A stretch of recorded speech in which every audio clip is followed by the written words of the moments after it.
possibility, courageous, resilient. Hi, everyone. This is Heather Vickery, and you have tuned in to the Brave Files podcast. I'm so happy to have you here with me today. I want you to imagine for a moment. Imagine growing up on the streets, in and out of foster care, and literally living on the streets for a great majority of your teenage life, still trying to go to high school, do normal kid things. And then I want you to imagine deciding that this was both the worst and the best thing that could have ever happened to you. Well, today's guest says just that. Tanya-Marie Dubé joined me to talk about discovering herself and her own superpowers through reflecting on her painful childhood. We dug right in on topics like creating your future self. Hint, start now. Not saving celebration, trusting your instincts, deeply taking responsibility for yourself and for your life by not co-creating negative situations. It's a very powerful conversation. We do talk about some really hard things. There's some abuse and some other stuff. So I want to just give you a tiny little warning on that so you can be prepared before you listen. But it is overall just a magical conversation about possibility, awareness, trusting yourself, learning who you are and how you're going to move through the world. I know you're going to love it. But before we start, I have to share some really exciting news with you. I have officially opened up applications for my brand new program. It is the penultimate program that I have ever produced in my entire coaching career called the Brave Entrepreneur Incubator. This is a 16-week program. And it is specifically designed for people who are deeply and truly ready to elevate, expand, and empower themselves, both personally and professionally. It's for people who are no longer willing to accept the unacceptable, to believe beyond a shadow of a doubt that the best growth doesn't happen alone. It happens when you have a good support system, right? Does that sound like you? Could that maybe be you? Inside the incubator, we will combine systems and strategies, including my powerful Brave method, as well as some heart-centered work around self-compassion, forgiveness, surrender, and have a powerful community, accountability, support, your own personal cheering squad, and a group of people who won't let you bullshit yourself. If this excites you or interests you, then head on over to vickeryandco.com/incubator to get all of the details and apply to join us. I cannot wait. I cannot wait to share all of this with you. Okay, brave ones, let's meet Tanya-Marie. You're listening to the Brave Files, where we share stories from people who've stepped out of fear and into bravery in every possible way. What we know for sure is that when we choose bravely on purpose, we choose bigger, we win bigger, and it's contagious. It's our hope that these stories connect with you and encourage you to embrace bravery in every possible way, day after day. Together, we can build a movement that enriches both our lives and our communities. The Brave Files is brought to you by Vickery & Co., a success and leadership coaching firm dedicated to helping you build a life and a business that you are absolutely in love with. Vickery & Co. offers group programs, membership communities, one-on-one coaching, VIP days, corporate trainings, workshops, keynote speaking, and so much more. Visit vickeryandco.com to get all the details. Today's guest is Tanya-Marie Dubé, and she says that growing up in foster homes and living on and off the streets from the ages of 12 up for 6 whole years was both a blessing and, of course, the worst thing that could have ever happened to her. As a mother, I'm telling you, that is just even hard to hear before we've heard this whole story. But I know that for Tanya, while life was challenging during that time, she now sees her experience as the foundation for who she is, and she's grateful for the experiences and lessons that have brought her here. The truth is, none of us would be where we are without the experiences we've had in the past. These days, Tanya is, and is it Tanya or Tanya-Marie? Tanya, it's fine, yeah. Okay, very good. We'll just keep that in, folks. You heard real life right there. These days, Tanya is the founder of the Wealthy Mindset Mentor and the creator of the Your First $1 Million Year Summit, which I had the privilege of being a guest speaker on. Tanya, welcome to the Brave Files. Thank you so much. I'm so excited to be here. I'm excited to be here too. So we met because you reached out to me to support your it's a summit, right? We're calling it a summit. Yep, a 5-day summit. Yep. Yeah. Your first $1 million year, which I don't know very many people who don't want to have that experience. That's pretty exciting. And as we were chatting, you kind of just dropped like just a few tidbits. And I'm like, oh, you are so interesting. You have such an interesting background with embracing bravery and learning and all of that. And I knew I really wanted to have you here with us to share your story with our listeners. So again, I said this in the intro, as the mother of 4, the idea of any child being in the foster care system breaks my heart. But at the age of 12, I have a 12-year-old. She's fully into her life. Would you be willing to share with us what your life was like prior to this and what led you into the foster care system? Yeah, sure. So, I was born into the foster care system. So I basically lived in 7 homes before I was 2 years old. Oh, wow. My mother had issues with drugs and alcohol most of her teenage life. She was also in and out of the foster care system. And so I think everybody thought it was in my best interest to not be living with her full time. So at the age of 2, I went to go live with a foster family who kept me from 2 years old until I was 10. And they were grandparents' age, and, those were my formidable years. My most, I was a sponge in those years, and I was very blessed to have them. They were a foster family who took in lots of children. I was only supposed to be there for a couple of weeks. And I ended up latching on to my foster father. Apparently, as the story goes, as soon as I saw him, I ran into his arms.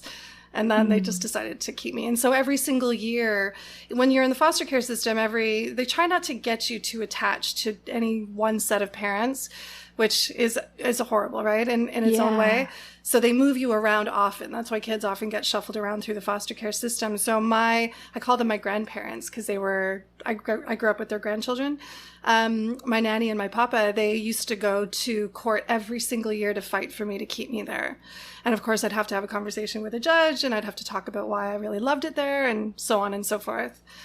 At the age of 10, my mother got married to my stepfather, and they together were both very violent. He was a pedophile.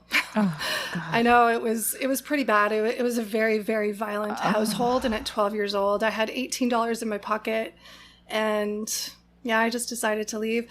I remember standing at the door. It's a little graphic. Should I tell you?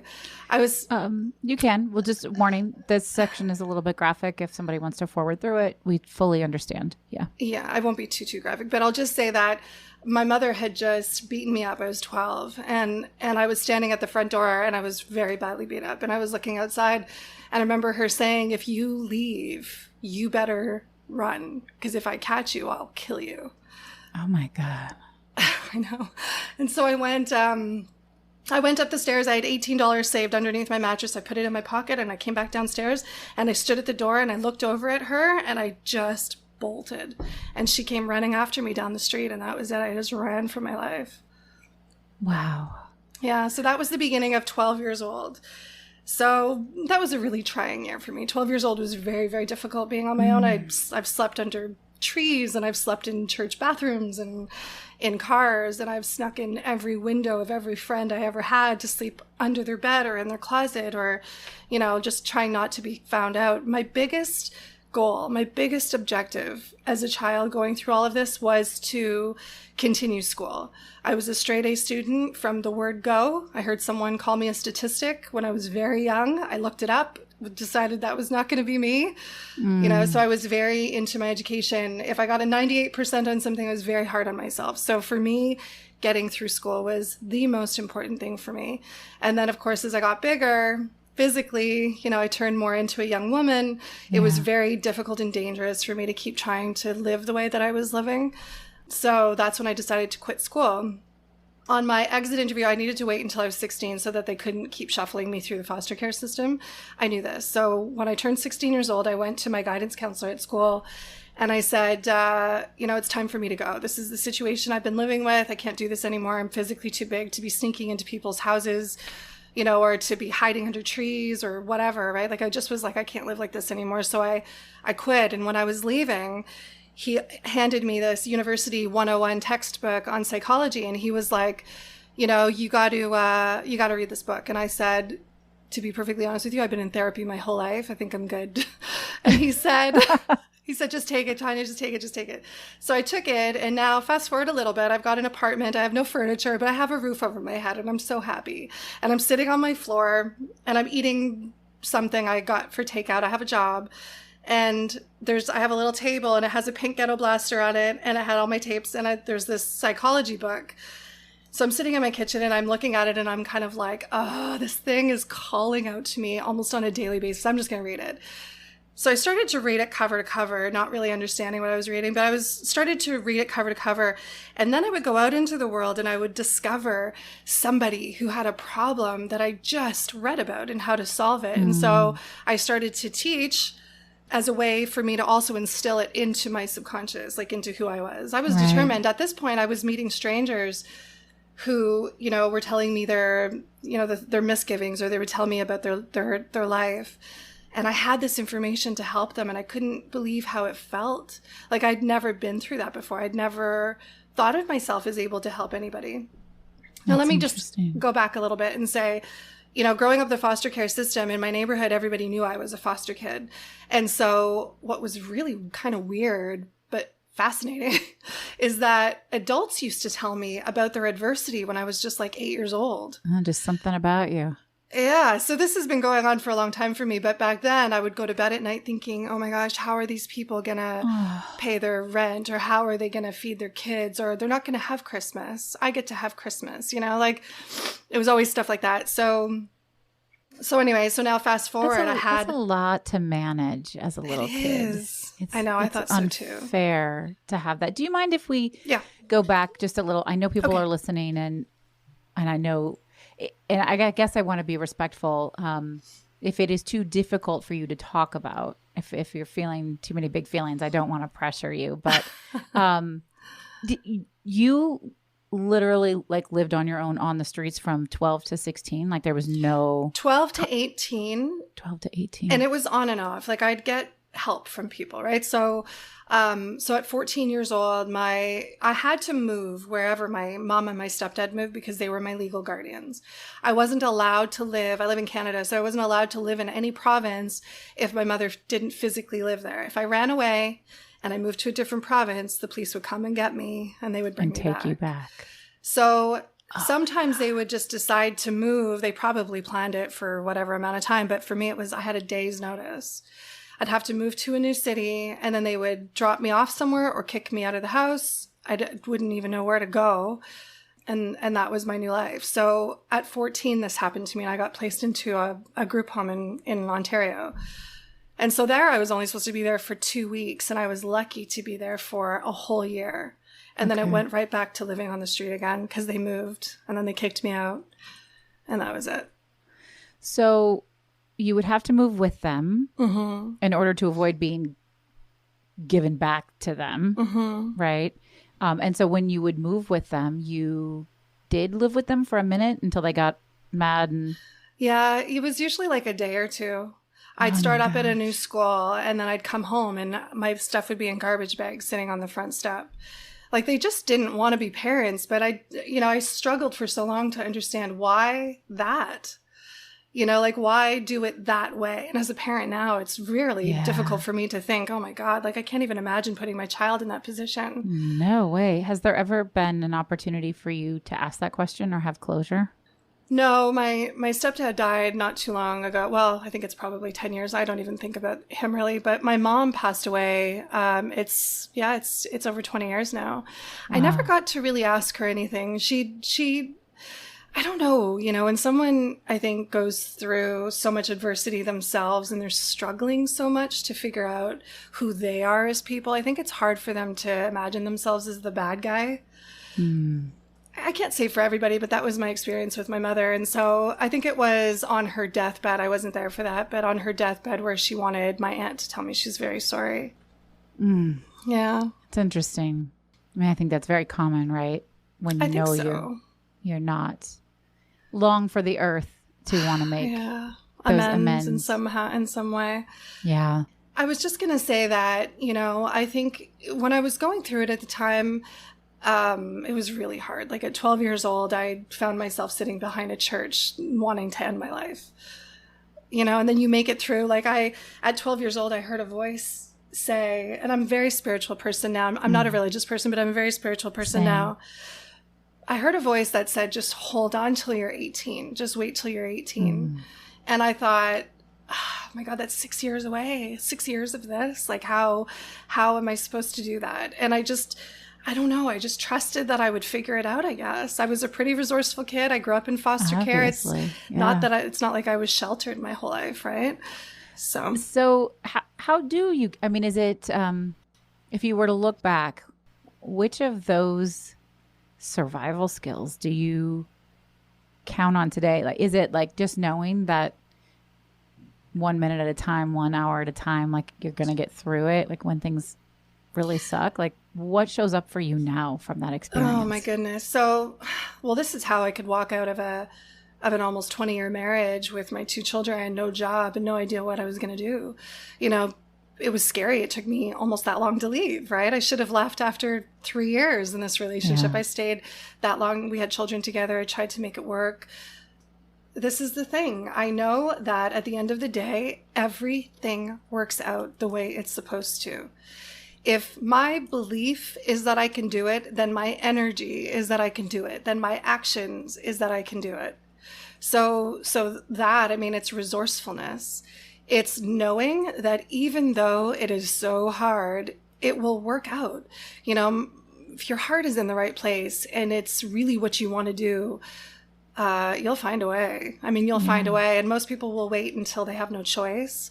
I suggest you don't do that.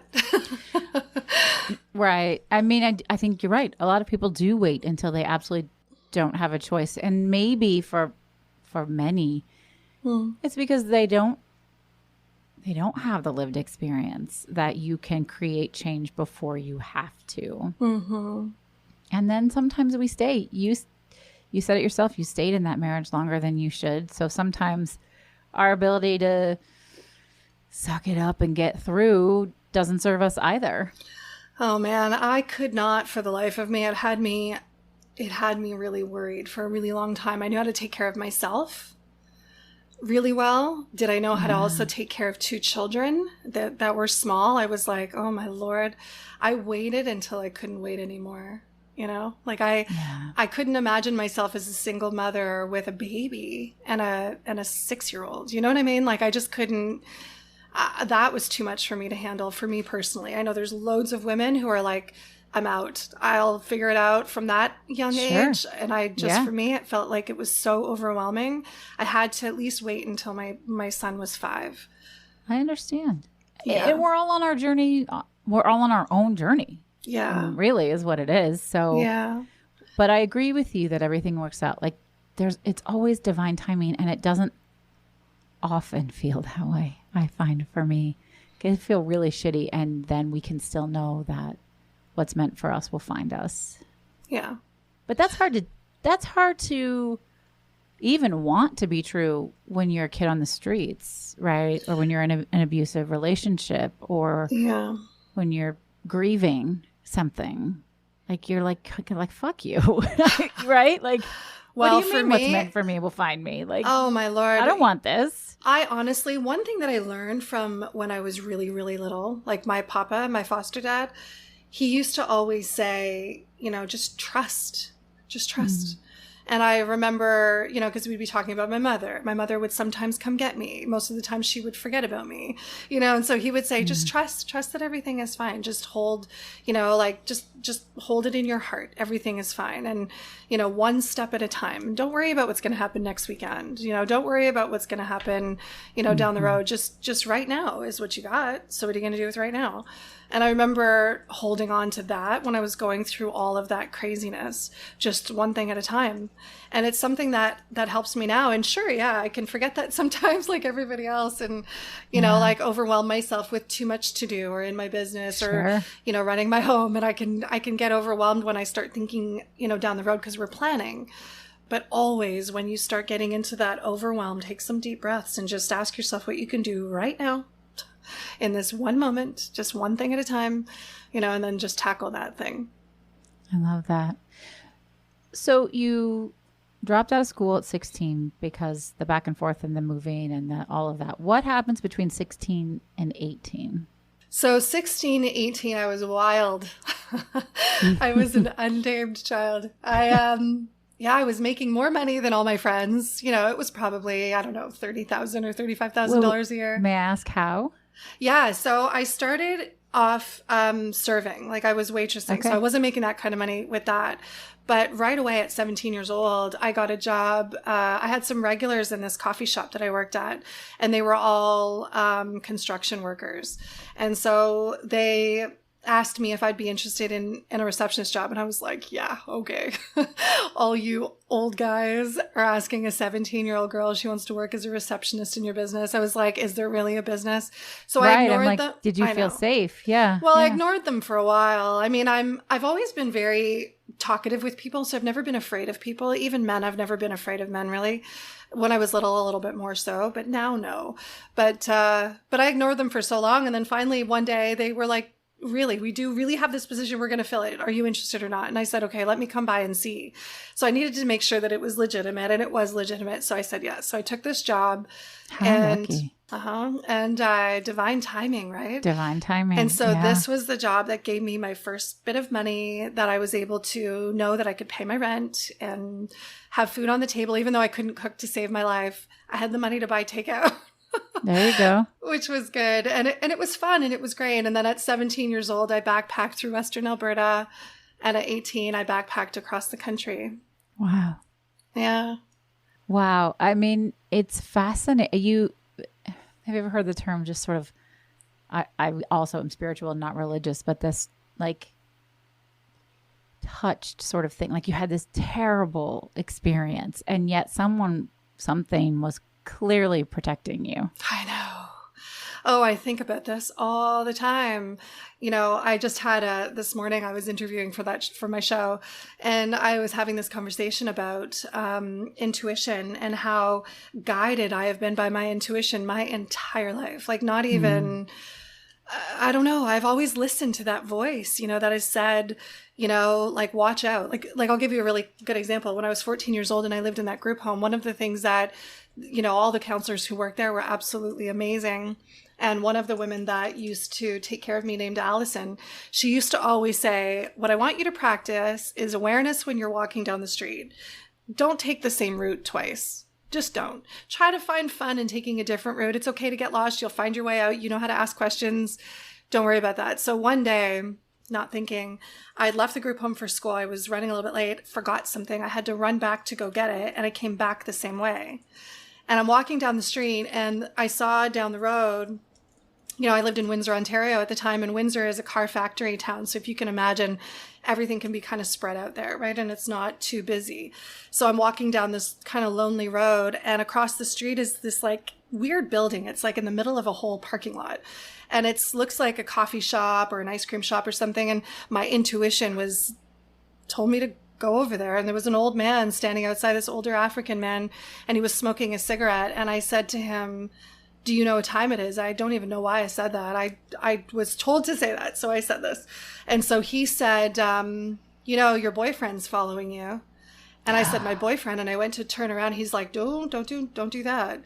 And I said, what do you mean? And he said, you should probably come inside with me. And some of my friends were sitting at a table. Why don't we act like we all know each other?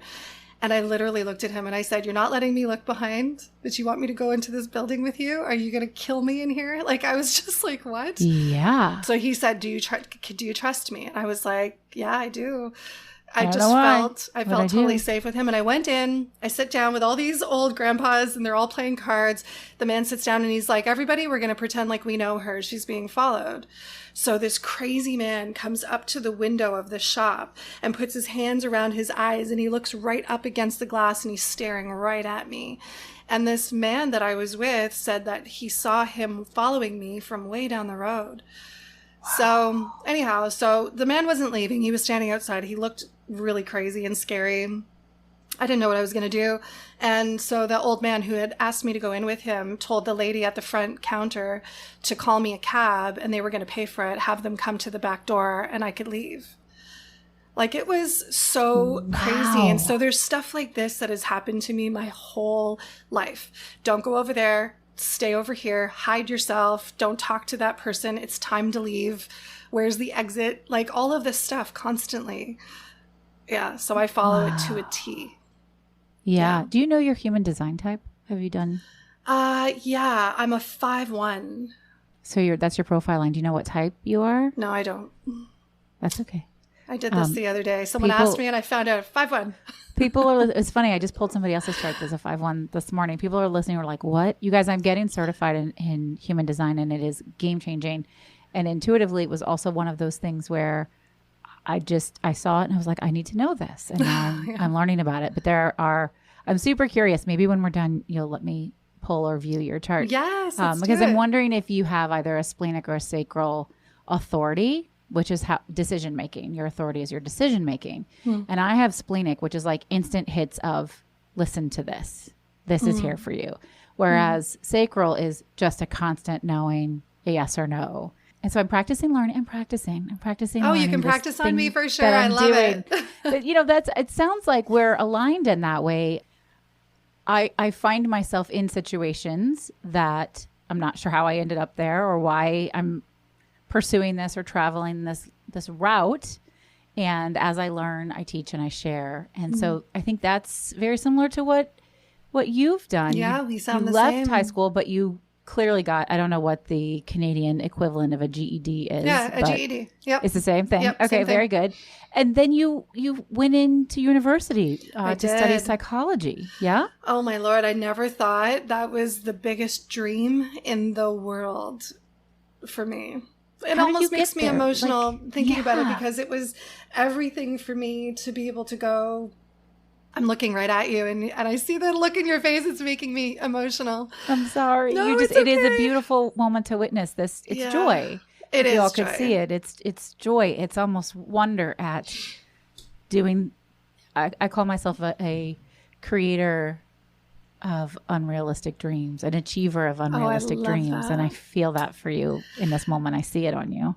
I had a cat. It all started with my cat. And my cat was my beloved cat. And I was working during the day as an agent for actors. I'm an actor myself, professionally trained actor. And I was working as an agent for actors. I was 24 years old and working for $10 an hour, but I loved the job so much.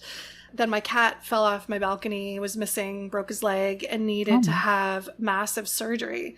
And I was like, how in the world am I going to be able to afford this $3,500 surgery on a $10 an hour job? Yeah. So I was like, I need another job.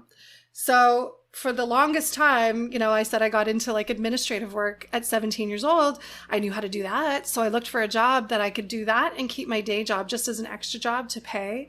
And I found working in a law firm at night in Toronto, they work around the clock.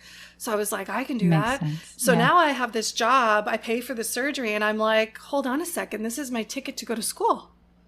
So I ended up going to school. So I was working from 5 o'clock at night. This is going to blow your mind. 5 o'clock at night at this job until 2 in the morning. And I was at school at 8 in the morning and supposed to be until 5, but I had to run at 4:30 to get to my 5 o'clock job.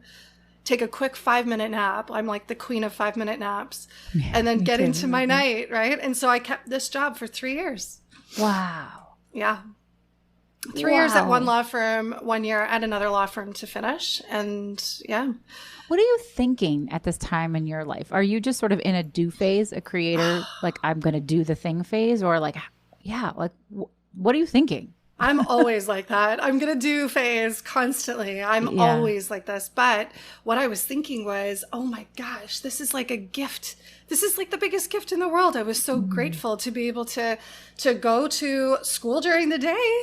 I mean, when did I ever think this was ever going to be possible for me? And then go, to work at night at this prestigious law firm, where I was making really good money too. And that money just paid for my school and my rent. I was eating out of plastic bags, salads everywhere I went with like chicken and strawberries. I get to eat chicken and strawberries. Right? I mean, not like a processed potato chip out of a bag like you were. So grateful to even have the opportunity, because I can't even tell you, it was just a dream for me. So I went to 2 different schools. I've got a couple of different things under my belt now, and, Yeah, I wanted to ask you, you also have a master's in metaphysical sciences. So I'm getting my master's. You're getting your I'm working master's. on it right now. Yep. Okay. Well, so it's fascinating. And I'm curious if you have something like this, a universal rule of 3. When something shows up for me 3 times, the universe is like, get off your fucking ass, Heather, and do this thing now. And I have been playing with getting a PhD in metaphysical science. Oh, that's amazing. And I've been looking into it. It came to me. I did my own research. Then when I was opening and closing keynote speaker for a conference in Mexico a couple of weeks ago, and it came up in conversation there. And then when I saw it on your bio, I was like, oh, shit. I'm going to go for the PhD in metaphysical sciences. I think you should do it if you're called to do it. Where are you studying this? University of Metaphysical Sciences. Yeah, they're out of Arizona. Mm-hmm. Yep. That's the one I'm looking at. They're amazing. I love it there. It's it's taken me a few years now. I think I started in 2019, and I do it where I can do it. It's now more than ever do I feel the call to completely finish this. I mean, I went through an entire bachelor's, and I've started my master's now, and I did that in 3 years, which is pretty cool. So I shortened that a little bit. I am an overachieving person. Do I think I could have done it sooner? Sure. Well, but you didn't need to, right? No. Because it's always divine timing. It's always divine timing. And when I was younger, this is one of the lessons from my childhood I learned, is that I think that overachiever in me and that needing to get those grades was because I needed to prove that I was worth it, and I don't need to prove anything like that anymore either. So I trust the divine timing of my life, and I believe in everything happening when it's supposed to happen. I still take action on everything, but I'm not controlling it, and I'm not married to the outcome. I got to let it unfold the way it's supposed to unfold and get out of my own way that way. That's good. That's good for me. I love that. I love that. That is, yes, that's beautiful. It's probably a pull quote for the episode. I'm taking all these notes. I'm like, oh, that one's good. That one's good. That one's good. No, I love it. Okay, so fast forwarding now, you do this work. I mean, I have to be honest. I can't. Somebody listening is thinking, and this is your story, so I hope this comes up right. Bullshit that you went through all of that trauma as a kid and you're glad, right? Mm-hmm. Like, no way. Nobody would want that. And I don't know that that's what you're saying. I don't think that pick it. That's a very good question. Okay. Yeah. Do you want to finish your question? Yeah. No, okay. I mean, I think it's like, but you're using it. It is what happened. It's not that if you could go back and pick something, I don't know. You can tell us. Yeah. I think one of the most liberating things for me, so there's 2 parts to that. So I'll start with the first part. The first part is that it took me until I was 40 years old to get over it. I had a massive chip on my shoulder.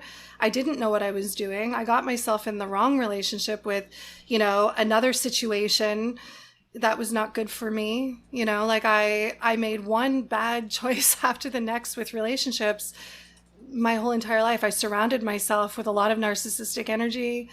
I played into that. I co-created that. I participated in it. I mean, I had to face a lot of things at 40 when I was like, that's it. I've had enough of the way I've been living my life, and it's time for me to get my shit together. I can't even tell you how ready I was for that, because there was only 2 options. My life wasn't going to continue. Wow. Or I was going to change it. And I knew that I could change it. That's the thing, because there's proof. There's always proof around us that we can change our lives, right? Like if we look for it, it's there. And I've done it so many times. So I was like, you know what, I've had enough of this. This isn't me. I remember waking up thinking this cannot possibly be my life. Yet I've participated in the entire creation of this life, right? So what have I been asking for? That's when I started my spiritual path. I'm 47 years old now. Started my spiritual path. I started to really ask myself some very tough questions, and that's where I came up with that. You know, I've wholeheartedly 100% participated in the making of this life that I do not want. And that's okay. That's got to be okay, because now I'm going to take the steps to learn, you know, how to change it and how to become the better version of myself so that I can do these great things that I want to do. And I can, you know, be a person of value in my own heart, you know, so that's when everything changed for me. It was the fetal position. I'm telling you, it was like crying a lot. It was really hard. So the second part to that is, would I want all those things to happen to me? No, my stepfather was a sexual predator. I mean, it's, you know, the two of them together is the reason I was on the street. All of that was so hard, but I can't go back and change it. So for me, what I have to do is have gratitude for the experience, just because it made me who I am now. Without all of those things, I mean, really everything that we are is a culmination of everything that we've learned. It's all the conditioning around us. It's, you know, it's the bad stuff and the good stuff. And if you remove those labels, it's just experiences and lessons. And, you know, these are things that I need to help the audience that I have. Like in my work, every single thing that I can bring to the table about overcoming adversity, taking responsibility, being accountable for what I choose to do next, all of this has changed the lives of so many people. So, you know, am I happy that stuff happened to me? No. Did it serve a greater purpose? Absolutely. So I have to look at it that way. You know, I was going to say before. Thank you for sharing that. Oh, thank you. I was quickly going to say before, one of the most liberating things that I could ever figure out when I was little, and this was a gradual, slow burn realization through my life, but then hit me like a ton of bricks at 40, was that, you know, maybe all of this continued adversity was not for me. Maybe, I don't know, maybe all this continued adversity and all this stuff that I've been through has given me a master's degree in how to do this so that I can help other people figure that out. Oh, that's profound. That to me was one of the biggest releases of my entire life, because I thought, oh my gosh, that's my ticket. Like, that's my answer for me. Maybe I'm going through all of this stuff because I'm supposed to help other people. And that's beautiful. That's what I do. Yeah. I mean, that's an amazing segue. That was my next question, was like, what moment, and it sounds like maybe this was it, but at what moment did you decide to take all of this and make it your business? And it's fascinating to me. Like, some people are born with this tenacity and this creativity. It's not going to be everybody's story who grew up on the streets and worked as an administrative assistant, which is a fucking hard job, and I wouldn't want it. I admire the people who do it. I'm super grateful for my administrative assistant. But then to take that and to build your own business and to become an entrepreneur, you know, working with these 7-figure clients and becoming a wealthy mindset mentor. What brought you there? Because I just don't think that a lot of people can envision that leap. Well, let me say, so yes, my summit is all about getting to 7 figures, but I don't have clients who are in the 7-figure mark yet. That whole thing is born out of a research project of mine wanting to see how to do it. And I thought, I've interviewed over 200 people now. Let's put it online. Learn out loud. Yeah, learn out loud. But yeah, and working with all those other clients. So it was learning how to really just trust myself and know that if I can think about it, I can create it, right? If I can see it in my mind, I've always read that we have between 35,000 and 55,000 random thoughts a day, and we can't really control most of those. Most of those thoughts are just things you think all the time anyway. Something like that is what I've heard. But one of the things that I do know is that when we think about something, we think in pictures. We can see things in visuals. Some right? people. I am learning that not everyone can do that. Well, for those who can, I should say me then, because I didn't know that. it was kind of mind blowing to discover that not everybody thinks in pictures. So even when I read a book, Oh, wow. it creates a movie in my mind. In fact, me too. The other day I was asking my partner, I'm like, that TV show where he was the congressman and he lived with his buddy in DC and he dated this girl in California. And she's like, what the fuck are you talking about? And then like 10 minutes later, I was like, oh, it was a book. But I was remembering it like a movie. Like a movie. But I have a daughter, and this prompted me to question this, who doesn't. She doesn't read or think in moving pictures. She thinks in colors. Oh, my daughter's like that. Yeah. Yeah. I mean, right? she does. My daughter sees in pictures too, but my daughter's like that with colors as well. Yeah. Okay, That's so for me, I should say, if I can imagine it in my mind, a lot of people are visual. When you say do visualizations, they're like, I can't with my eyes closed, and they have to do it with their eyes open. Yeah. However, you can see a vision of yourself, even if you do a vision board and you replace the face of the person with your face, just trying to create a picture. However you can see it. If you can see it, you can create it. And our minds don't really understand the difference between something that's happened and something that's going to happen. So why quantum not physics? Yeah, why not fill your mind with like all these possibilities and, like fill your mind with seeing yourself do that thing you want to do every single day and, see yourself having achieved it and get into the energy of what it would feel like to have it. Live your life as though you already do have it. That's right. Stuff like that. I mean, that's the metaphysical component, right? That's the whole quantum physics bit, is that we are creating the future in this very moment, because in 1 second it'll be now. Yeah. But it won't be in the future. Exactly. Right. So do it. One of the things that I find for folks listening, because I'm with Tanya on this completely. I love visualization. I woke up to here, you guys can hear. I'm doing a lot of work. I'm coaching and teaching and about to release some things on building your first class life, which is self-defined. What your first class life is probably different than mine. And I woke up thinking, yes, in my first class life, I have a house manager who comes in 3 days a week and preps food for the week and does some light cleanup and, runs my errands and stuff, because I have other shit to do. Like, that's not the shit I want to be doing, But all that to say is maybe lean into, if you can't see it, how would it feel? Because that would work, right? What does it feel to be you in this future you're creating? Like, can you imagine having the thing that you really want to have? Like, if you think about it, like if you were to think of whoever your big mentor is, or your, the person you look up to, and if you could have their life, you would have it, that kind of person, what do you think it feels like for them to have what they have? And what do you think it would feel like for them if they never pursued their dream? And what if they're helping millions of people? What if your favorite person is Oprah or Tony Robbins or whatever? Ask yourself what their life would be like if they never would have pursued that. All those people they've affected, all those lives, none of that would have ever been achieved. And all for what? For a self-limiting belief?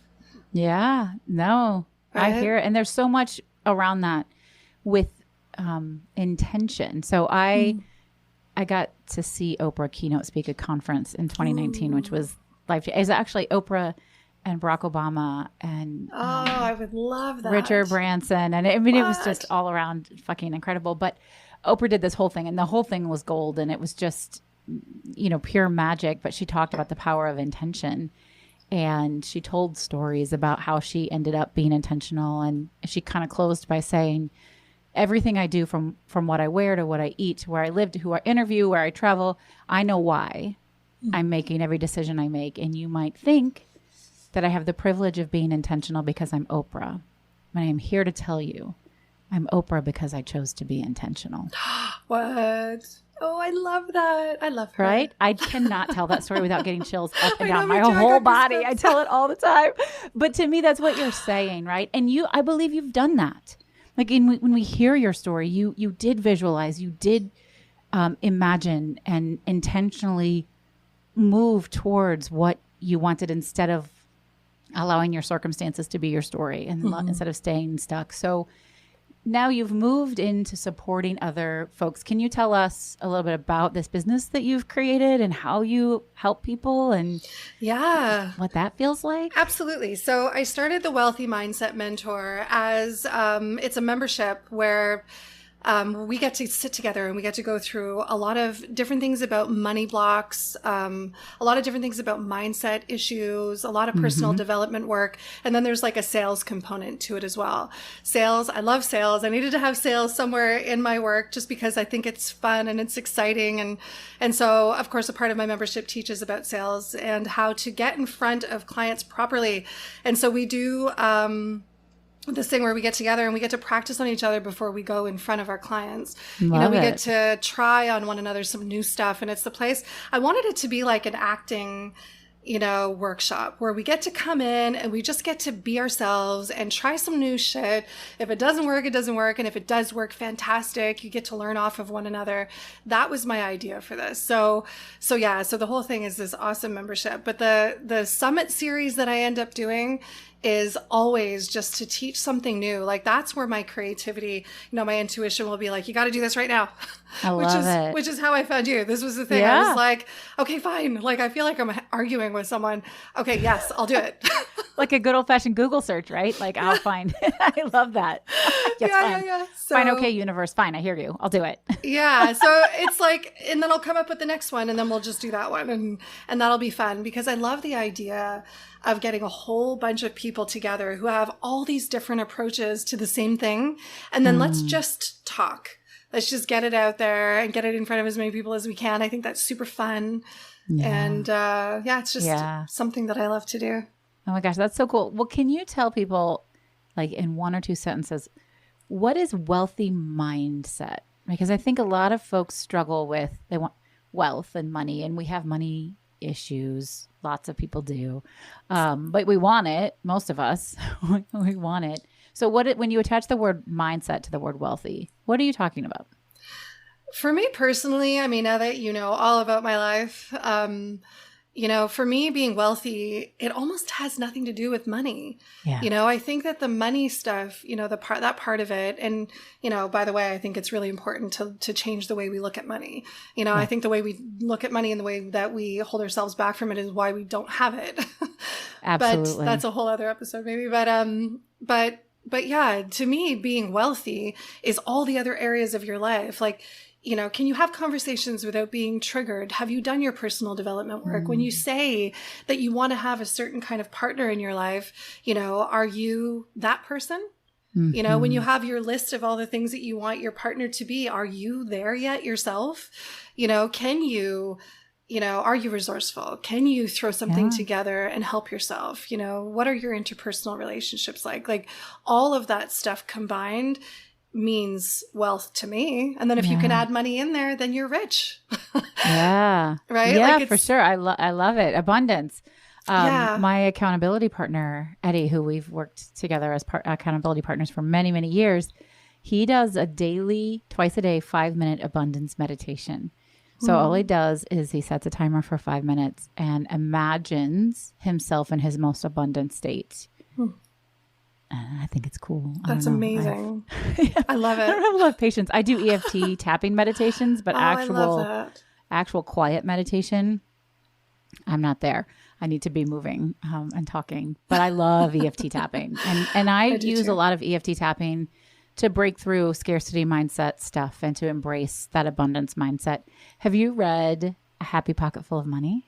No, I never have. Oh my gosh. I read it? It's so good. Yes. I can't remember the name of the author off the top of my head. That's embarrassing. But it also is not about money. It's about abundance. And there's a whole quantum physics component with it. I think you would like it very much. And one of my favorite things, and I've tacked this on to my daily, about every paragraph the author writes. So of course you're either reading it or you're saying it out loud or you're seeing it in your head. I am wealth. I am abundance. I am joy. So for like an entire 350 page book, every minute you're saying, I am wealth. I am abundance. I am joy. I love that for so many reasons. Yeah. But one of them is, I had this conversation yesterday with somebody. If you see, if you put the thing in front of you that you want more than anything in the world, you don't necessarily have to believe it yet that you can have it. And you don't have to necessarily understand how it's going to all come together. But I promise you, if you put that thing in front of you, if you put a picture of that thing and you put pictures of it maybe all over the place, like one of the other speakers on my show, if you put the words that are related to having that thing all around you, and that's all you see every single day, and you're consciously looking at all of these things all over your walls, and you're like, that's me, I'm gonna have it, that's mine, it's already happened. Like if you're doing that, what are the odds that you're not gonna walk away with that thing at the end of the day? I mean, at some point you're going to be taking steps toward it. It's going to get you super excited. You're going to be like, how can I put this thing together? This is so exciting. And if you're doing it to help other people, then you're like, oh my gosh, this is so much fun. How am I going to, I can't wait to get this in front of everybody, because it stops being about you, because it shouldn't be about you. Right. And then you get to experience this whole other way of living, because you've taken the focus off of you and put it on other people. I love that. I think it's really important to, first of all, I think lots of things should be about us, because we have, in this patriarchal society that we live in, especially as women, and I know that not all of my listeners are women, but as women, we're so conditioned to think that nothing should be about us, but also we must be attached to a greater good, to a greater outcome. I think because that's what makes the world go round. That's what gives us a sense of purpose and being.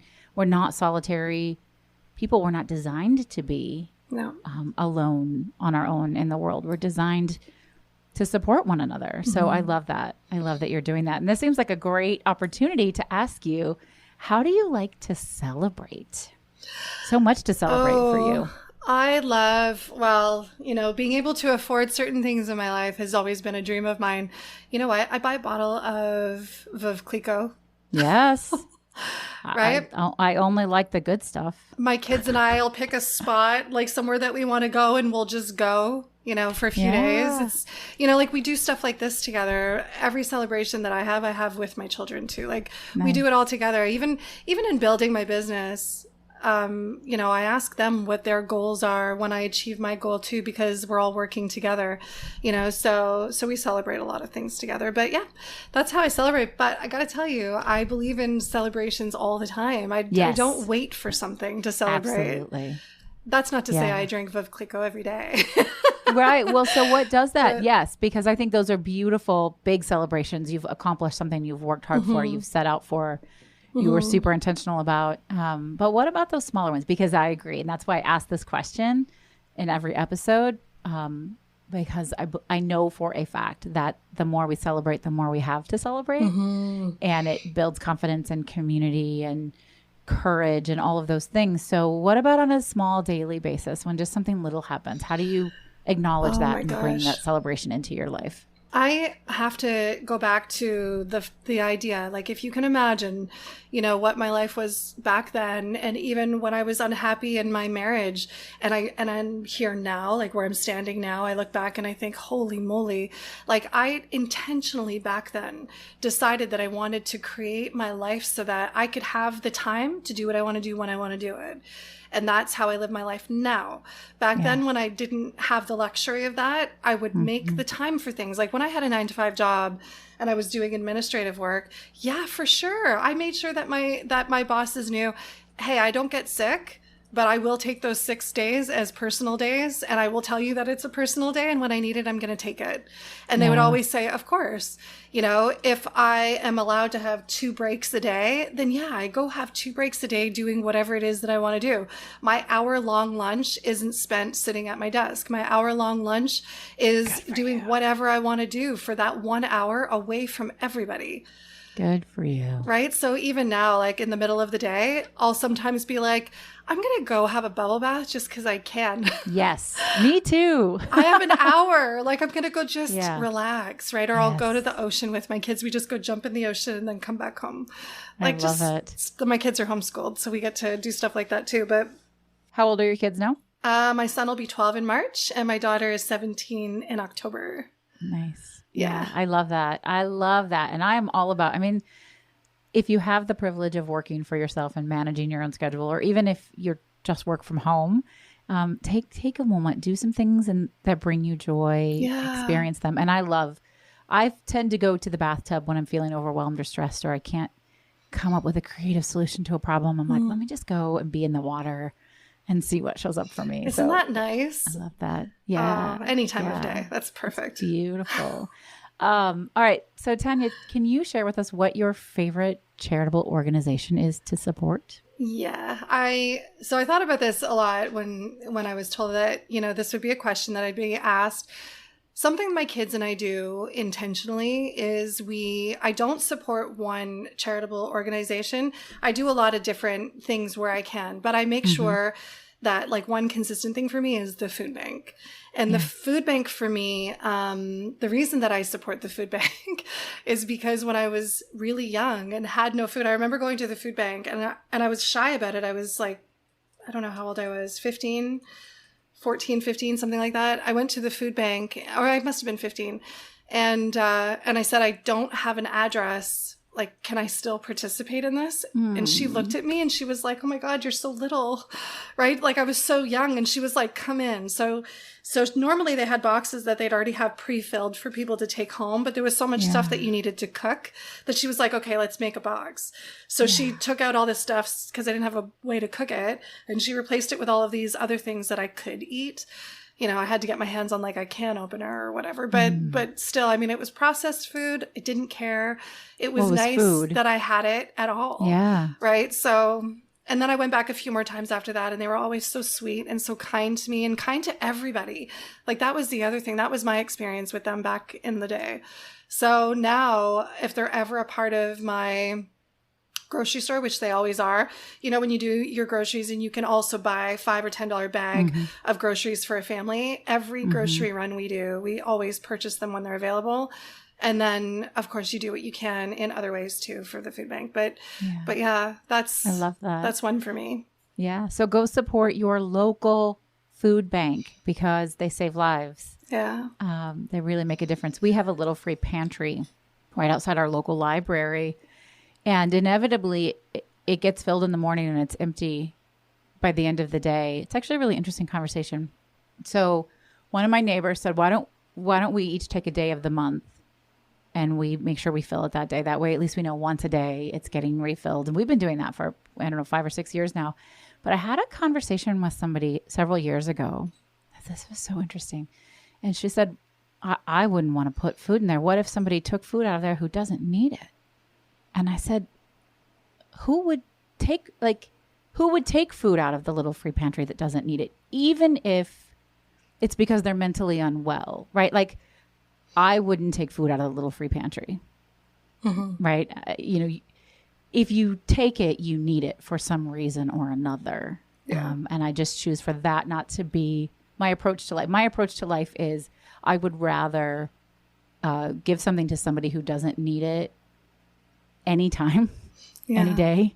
Like I would rather free a guilty person from prison than put an innocent person in prison than to hold food back from somebody who doesn't have access to it. We also have to remember how many people live in their cars who have jobs, right? How many people who you would never know by looking at them, that they need support in this way. I made sure in my life that you couldn't look at me and see one piece of my childhood on me. That was a decision I made at like 15, 16 years old.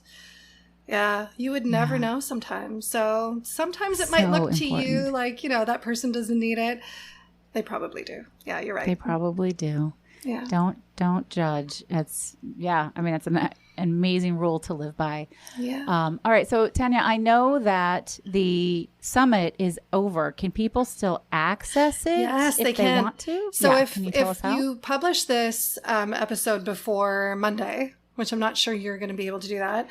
We're not, which is why I'm talking about it as if it's past tense, because it's not going to air until the middle or end of October. Okay. So let's pause for a second so my editor can go back. Oh, okay.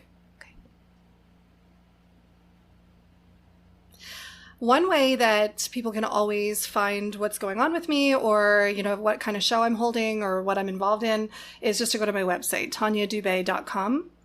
So it's TANYADUBE.com. And I always have that page forwarded to the latest thing. So all of my summits, my 5-day summits or my 21-day summits or 3-day summit, they're always going to be around money mindset, mindset for entrepreneurship, personal development, sales, all of that fun stuff, because all the good stuff. You know, I love helping heart-centered entrepreneurs move themselves forward. And I think this group needs as much support as they can get. And that's why I love that. Yeah, awesome. And I love that you do the summits and then they're available later for people who want to gain access to them. Yeah. So that's fantastic. Tanya, will you share your 3 words with us one last time? Yes, I can. It's possibility, courageous, and resilient. I love them. They're 3 magical words that I use in my life and in my coaching practice all the time. So super resonated with that. And often I take this opportunity to ask people to expand on their word choice, but I feel like everything you said fully embodies those 3 words in such a beautiful way. I'm so honored and grateful that you chose to spend some time with us here today. Thank you so much. Oh, thank you for having me. I'm so happy you asked me. This is really nice. Thank you. Yeah, it was so much fun. All right, folks, thank you so much for tuning in. It is an honor and a privilege every episode to get to share with you another person who is out revolutionizing everyday bravery. It looks different for each and every one of us every minute of every day. And I want you to own your brave, because just like celebration and gratitude, the more brave you own, the more brave you'll be. Until we get a chance to talk again, this is Heather Vickery reminding you today and every single day to go out and choose bravely. Bye now. You've been listening to The Brave Files, stories of people living courageously.